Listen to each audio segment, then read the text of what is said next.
qofuna yuusan kugu samaynin inuu xarga kugu xiro asaga ku xirno laga yaabo inay asal ahaan iyo rug ahaan iyo qof ahaan ugu xiran yihiin laakiin aan adiga kugu xirnayn marka aad baraarugsan tahay waxa aad samaynaysaa waxa dantu kugu jirto inaad qabato una qoyan tahay waxa aad adiga lagu abuuray that's why baraarujina u jeceshahay inaad message-kan dhammaystirato la sheergaraysa dadka kale naguna soo biirto say ummaddeenu u noqoto dad baraarugsan oo dantooda garanaya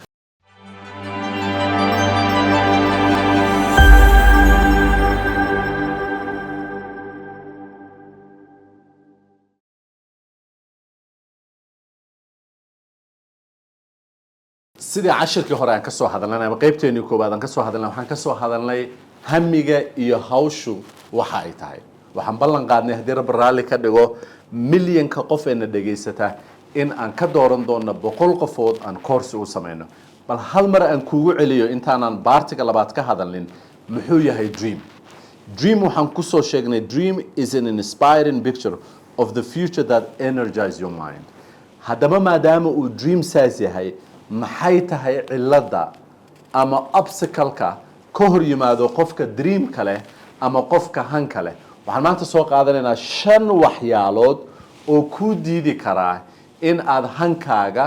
aad ka rumayso 5 waxyaalood ee ku diidi kara ka hor istaagi kara in ay noloshaada mugdiga geliyaan adaa waxaa laga rabaa inaad isweydiiso 5taas mid waliba maxaa kaaga qorshaysan maxaa kaaga haddaba 5 kaligood aan kuu dulmaro si aad u ogaato intaanan kuu fasirin kan koobaad waxaa la yidhahdaa discouragement in lagu dhul dhigo ama ay dadku kugu sameeyaan dhaliilo noloshaada kuu diida inaad gool ka gaarto kan labaad in lagugu sameeyo disappointment niyad jab in lagugu sameeyo kuwaasoo kugu sameeya in ay caqabad xumo kugu reebaan oo keenta in aadan hankii aan lahaa aadan meel ku gaarin in markaadaama labadaas ay kugu dhaceen aad noqoto average qof iska hooseeyo oo ku qanacsan waxa uu maanta joogo oo aan arkin hanka ama hawsha ama hamiga uu samayn karo aan arki karin number 3 in ay kaa lumiso kuwaas ayaga ah kalsoonidii qofeed ee aad noqon lahayd number 5 in aadan pursuit garaynin ama aysan kuu muuqanin dreamku wuxuu yahay ama aysan kuu muuqanin oo imaginationka ama aragga qalbiga uu mugdi kaa noqdo haddaba 5taas oon fasiri doono waa 5 waxyaalood oo keenta qofka bilo aadanka inuu hamigiisii nolosha uu ka lumo bal adiga isweydii markaan dul istaago midkee dhib kugu ah kan koobaad waxaa la yidhaahdaa dad badani hanka ay nolosha ka lahaayeen waxaa u diida discouragement-iga ay ku sameeyeen dadku ay ku sameeyeen dhaliilaha ay ku sameeyeen dadka yaa dhaliilaha kugu sameynaya bal aan soo qaadanay Steve Harvey oo aad garanaysaan oo ah ma aragtay nin America aad looga yaqaan Steve wuxuu qabi jiray shigshigid buu qabi jiray macallimadiisii baa ku qosashay ardaday hor keento waxay tiri dreamka aad ka hadlayso ama hanka aad ka hadlayso wax jira ma ahane meel fariiso aabihiis buu u tagay cidooda ayagoo oynaya laakiin maanta markuu hankiisa dreamkiisa gaaray wuxuu u diraa TV macallimadiisii oo duqa si uu u ogaado shigshigiisii ama hadalkii uu shigshigayay inaysan ka joojin qof kasta oo adduunka hanka leh waxaa jira dad hoos u dhiga markaan bilaabaya hawsheeda waxaan horey uga hadlay walaalkay oo igu yiri anagoo Double Tree Hotel joogna I still remember Tuesday night 9:45 saasaan u xasuustaa wuxuu igu yiri anagu ma samayn karno markaas waxaan ku yiri adiga iyo who markaas yiri adiga but imagine though awogeen aniga asagaba oo indhala na wuxuu igu yiri maando hadaadan dhaqaale ka samayn waxa suurtagal ah inaad difference ka samaysaa ka harin dadku isku mid ma ahan hayeelin qof kasta oo han nolosha kale dad baa hoos u dhiga oo ku sameeya discouragement ujeedada u sameynayaan aan ku sheego ujeedada number 1 ay u sameynayaan oo ay u crash gareynayaan ideyadaada oo ay u dilayaan because ayagaan han lahayn mana ay rabaan inay u ekaadaan inay dad xun noqdaan oo aad meesha uga tagto that's why loo dhahaa dreamkaaga ama hankaaga ama hawsha ku taala lama wadaago nin ama gabar aan han lahayn because marka aad la wadaagto waxa ugu horeeya ay sameeyaan inay ka xadaan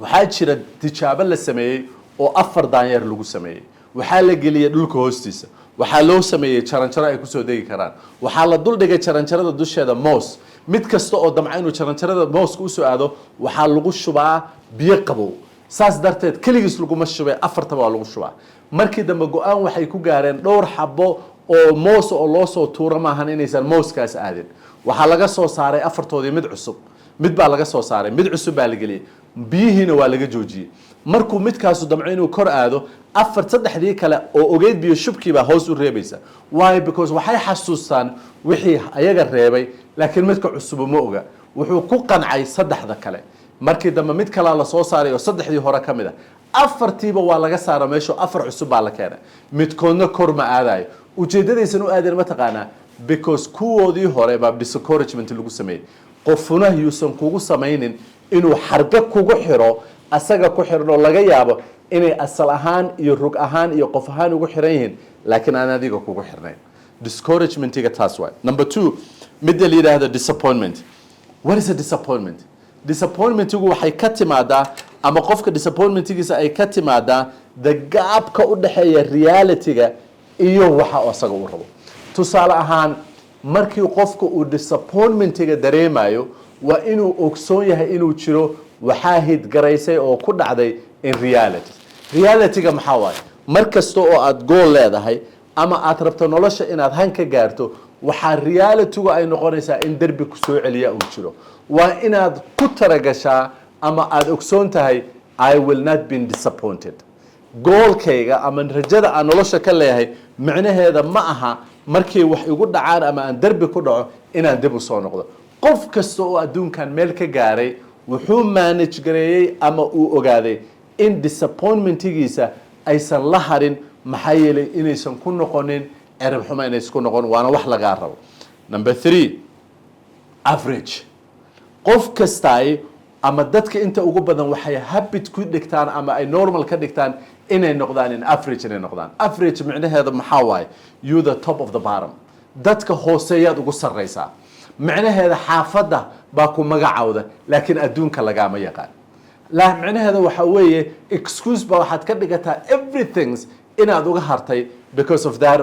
waxaad nolosha qabatay ma jiro laakiin wax badan baa taqaanaa oo aad fasirto wax badan baad luuqada khatar ah ku hadashaa habeenkii maqaayadaha ka sheekaysaa dadka u hoosaawaysaa laakiin haddii lagu dhaho nolosha maxaad ka samaysay hal wax oo aad sheegi karta male because you and me are average but I am not an average with you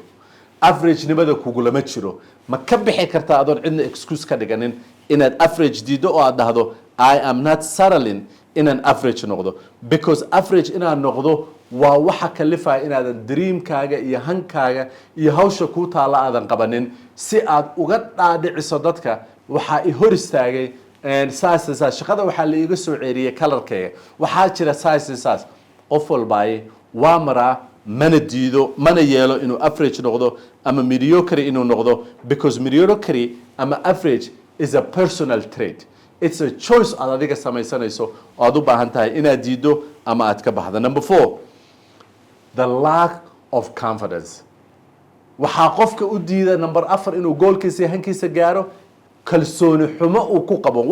naftiisa uu ku qabo inuusan ku kalsooneyn qofka nafta asaga uu leeyahay oo kalsooni darro uu qabo confidence is the waxaad u baahan tahay for you to pursue your dreams maxaa yeelay waxa aan hore uga soo hadalay cashirkii hore dream maxaa waaye it is an inspiring picture waa picture adiga kaa weyn oo aad rabto inaad adigu noloshaada fit garayso in that picture waxaad ku fit garayn kartaa inaad kalsooni ku qabto qofka aad tahay waxaa la yidhaahdaa confidence is waxa separate gareeya ama kala saara dadka dreamka iyo goolka iskale oo ku qaba kalsoonida inay picturekaas buuxin karaan oo diida inay average noqdaan ama ay noqdaan disappointed ama ay noqdaan ama ay discouragement ku dhacdo because they have that picture and the kalsoonideeday qabaan confidence waxay separate ku samaysaa those who pursue their dreams and those who are not maxaa yeelay waxa only aad tilaabo ku qaadi kartaa not waxa aad haysato laakiin waxa aad gudaha ka ogtahay in Allah subhanahu wa ta'ala ku siiyey ee uu ku galay the more confidence you have the less aad ma aragtay ay kugu dhacdo discouragement iyo all this because you have confidence wax kasta oo kugu dhaca waxaad leedahay waa laga overcome imaan karaa way suurtagal tahay waa ka gudbi karnaa waa haysanaa ayadoo caqliyeysan oo aysan ahayn haadaan iska tuur ama aysan ahayn waxaas. Do you know how to gain confidence? Ma garanaysaa waxa ugu horeysa qofka confidence-giisa kor u qaada ma taqaana waa waxa la yiraahdo self knowledge waa inaad ogsoon tahay naftaada awoodaheeda ay Allah ku siiyay subhanahu wa ta'ala. Nafta awoodaheeda hadaa taqaanana waxa diidaysaa inuu qof kale kugu limit gareeyo even degree-ga uu ku siiyay.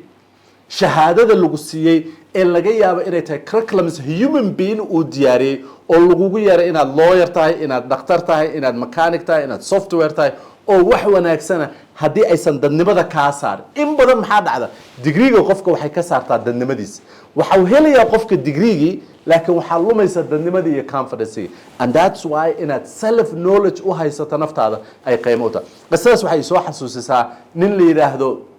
Axmed Mudey oo lawyer noqday oo markuu America ku tagay tahriib ay dad badani ku dhaheen xataa islaantii college-ka ma aragtay qabanaysay ma noqon karti lawyer wax kala noqo oo yiri aabahay hadalku yiri wuxuu ahaa haddaan kalidayda ku bixin karo hadalkaas si fiican dhageys haddaan kalidayda ku bixin karo saad wax u barato wax baan baranay anoo maanta America jooga qof aan ogeyn waxa aan soo maray marmarsiye igama dhigi karo condition-ka aan nolosha ku jira ee ah inaan qaxooti ahay inaan soo tahriibay inaan xabsi ka soo baxay igama dhigi karo. Daaris markaad qabto self knowledge qof kale prejudgment kuguma samayn karo. Lasbaron muxuu yiri do not let someone else's opinion become to your reality. That's when you have self knowledge. laakiin markaad degree haysato oo islaanta counseling-ka ku ah ama qofka curriculum-ka ku dhigayo uu ku dhigo waxaad adigu tahay waxa laga saaray dadnimadii waxaana lagu siiyay degree in badan oo dadkeena haysata oo aad moodo qofku inuusan naftiisa aqoon laakiin uu kugu horwado shahaadada uu haysto ma wax ku qabatid haday shahaadadu wax tarayso waxay shahaadadu macno leedahay markaad ogsoon tahay qofka aad tahay. haddii aadan adiga qofka tahay aadan ogsooneyn warqadaada ha ii soo hormarin. waxa ay dhihi jiray nin la yiraahdo Cabdulqaadir Cabdi oo coach yahan jiray ha ii soo hormarin shahaadadaada ii sheeg qofka aad tahay. And that's why the first word of interview loo dhahaa tell me qofka aad tahay, tell me who you are.